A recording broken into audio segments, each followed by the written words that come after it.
आप सबको नव वर्ष की हार्दिक शुभकामनाएं। और हम पहुंच चुके हैं डूंगरपुर डिस्ट्रिक्ट तहसील आसपुर और बनकोड़ा गांव में, और हम पहुंच चुके हैं यहाँ पर पुण्य मोबाइल में, जी यहाँ पर नए मोबाइल मिलते हैं।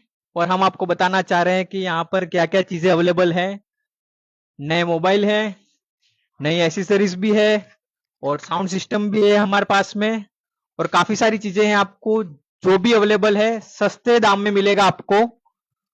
यहाँ पर फाइनेंस में भी मोबाइल मिलते हैं, जहां पर इजी किस्तों में पाइए मोबाइल, सिर्फ पुण्य मोबाइल।